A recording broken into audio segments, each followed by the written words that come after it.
Very nice. You know, Gary is the president of the World Academy of Arts and Science. I'm an active member of that association, and in the last 3 years, I don't know if Gary is still online, but for the last 3 years, right?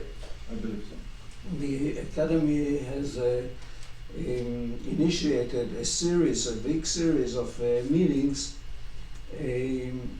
where you have really people from arts, sculpture, painters, musicians, professors of chemistry, professors of astronomy, you know, you have medicine, you have all the spectrum there.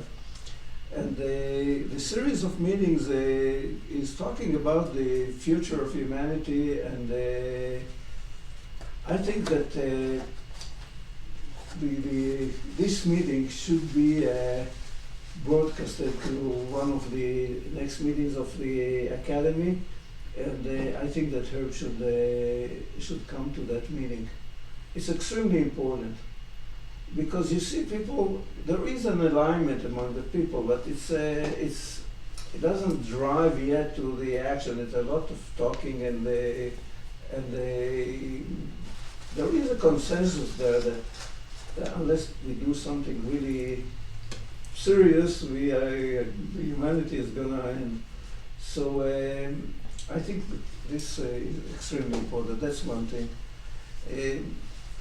Then I'm thinking how to harness what we learned here, what I learned here at least, how to harness it to my mission, which is the close mission that I have for next week. I'm going tomorrow to Singapore, and I'm not part of the program.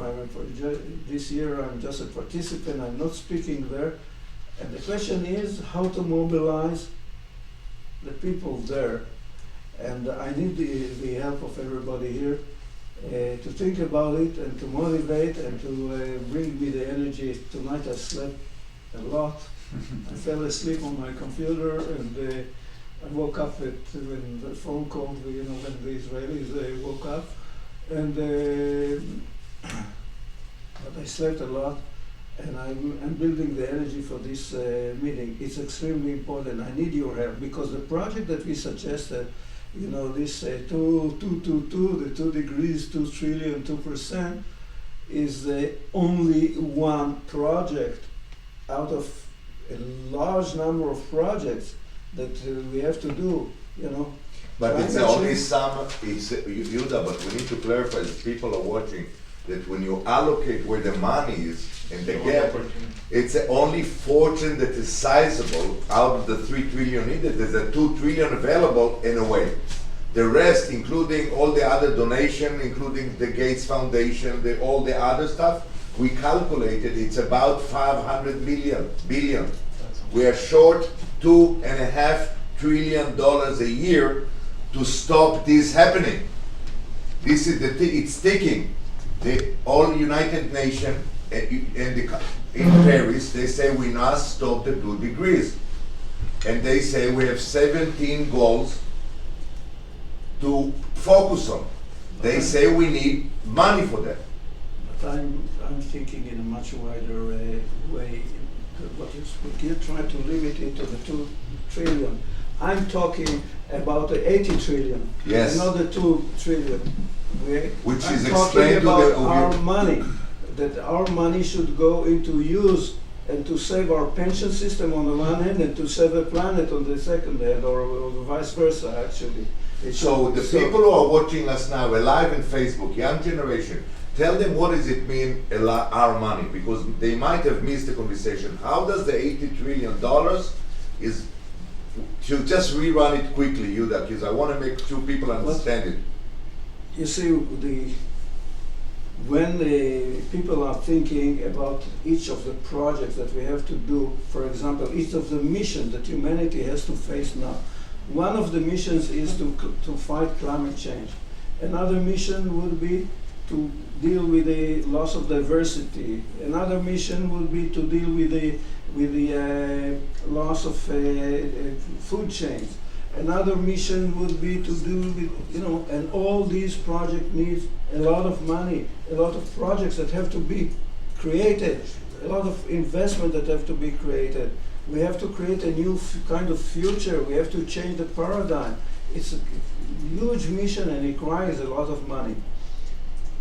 The only source that I know in the world which thinks in long term or should think in long term, although part of it is directed to short-termism, but it should be directed for long term, are the pension funds, the pension money of all the people around the world. And this money is being accumulated gradually and is managed by the insurance industry, by the pension plans and some other financial institutions. Banks are not included because banks are short-term. And so these organizations are holding, altogether they are managing our money, about $80 trillion, which is larger than the global GDP.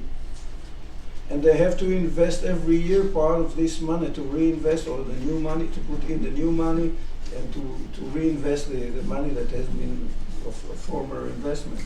So they have the ability to do that, but they don't have yet the aligned will to do that.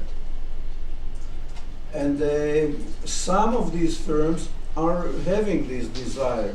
Some companies, large insurers, and mainly European reinsurers, are already in that way of thinking. We are talking about these topics. I'm an insurance expert, and we are talking about it for many years now.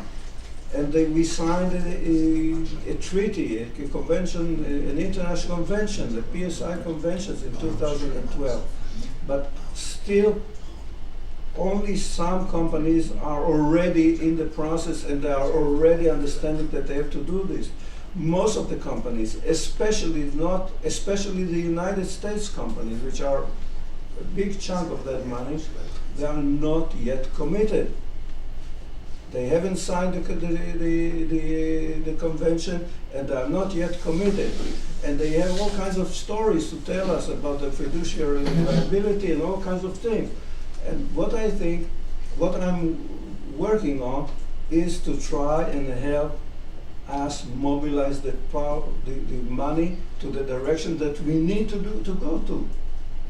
And it's our money and it should be managed according to our values. The economy today, we are serving the economy because this is the old paradigm. But the new paradigm is that the economy should serve our values. And the money should serve our values and should serve these goals. So this which are right in front of us on the screen. This is aligned commitment of the nations of the world from Paris. This is the 17 areas to impact, in order to impact 17 goals for us that Yehuda is talking about. And we need the alignment the way Herb is talking about. The United Nations is a political organization, and it's not a commercial organization. It's the first time, last year was the first time, last June, we had a meeting in New York and of the Global Insurance Forum. And this forum was the one that met for the first time, I think, in history, that the United Nations had a meeting with a commercial organization, international organization. It's a breakthrough, but still, all these goals were some sort of compromise. We have to strengthen the United Nations, and that's why we formed last year an informal organization that we call United Humanity, where some of the top people, top mentors, the elders, have decided to join in order to make sure that our kids and our grandchildren will have a future. And then now the millennials, it's their time to join the process, to give us the power to mobilize this thing. So this is the most thing. There is two small points that I like to mention. Yesterday I mentioned a point about the bees. The bees, a beehive is the organ. Each individual bee, it cannot exist without the beehive.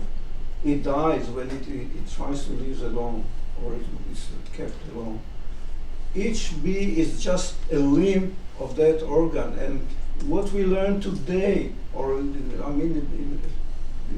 recent years, that humanity is united, really, should be united, should feel united, should act in a united way.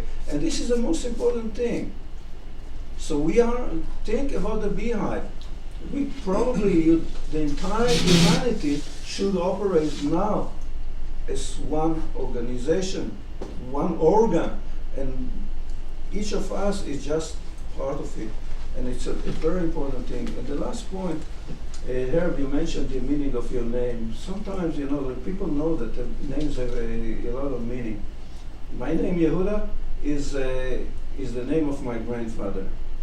I was given that name before my parents, which is very unusual among Jews. I was given that name during the Second World War, where my grandparents perished in the Holocaust. My parents did not know that they have perished, but they felt apparently. And the meaning of the name Yehuda is thanking God. It is a very spiritual name. It has the name of God in it. And I come from a family which is very spiritual, because very practical though. I come from a family, I'm a direct descendant of Aaron the priest. Direct descendant, because I'm also a priest. So I have a mission. I know that I have a mission. I'm working on that mission already for many years. And please help me, because this mission is not my mission, it's the mission of everybody. I've done already things that I needed to do, and this is the mission that we all have to join.